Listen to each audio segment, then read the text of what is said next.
fall of SWAT to the Taliban was a real wake-up call. And I saw on my trips to Pakistan a sea change in attitudes after that. Well, so let's talk about that, because at least it seems now that what happened was that the provincial government of the Northwest Frontier Province, with the agreement of the Army and ultimately with the, I think, perhaps somewhat reluctant acquiescence, but certainly the acquiescence of President Zardari, reached an understanding with the local Taliban to, in effect, cede large areas of control over SWAT to them. But the premise was what they want is to create what they called Sharia courts. They have limited ambitions. But it now seems, not surprisingly, that those weren't limited ambitions, and they're now moving further eastwards, further southwards, that much closer towards Islamabad. And so do you have, you said that there was a wake-up call. Do you have confidence now that the Army is going to really start pushing back in a big way as these Taliban move closer and closer to the capital of the country?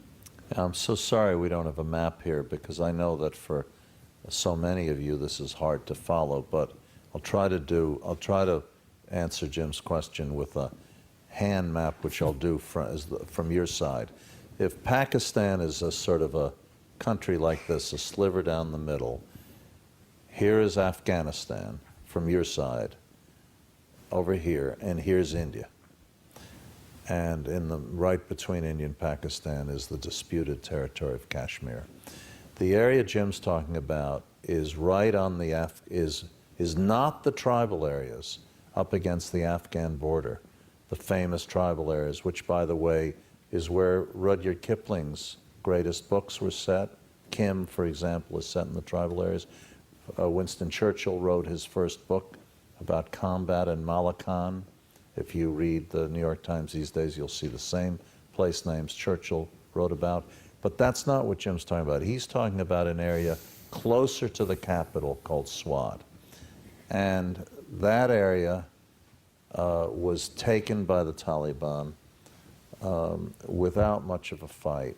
And the Army cut a deal with them. And then the Parliament ratified the deal, and President Zardari was pushed into signing it. He had opposed it. And that is really what scared people. The Taliban leaders who took over SWAT were very brutal, as you would expect, and particularly to women. And they've been riding around SWAT, terrorizing people in pickup trucks. The Army, they then expanded even further, and they took over an area between SWAT and Islamabad, which put them very close to taking over the east-west highway from Karachi up over the Khyber Pass into Afghanistan. Now that's the highway over which 75% of the resupply to the American troops goes. And you don't want to lose the Khyber Pass. And they're also very close to the north-south highway, the Karakoram High Road up into the Himalayas. I'm sure those of you with any sense of history or literature will recognize these names: Khyber Pass, Karachi, Karakoram High Road, Swat. These are legendary parts of history.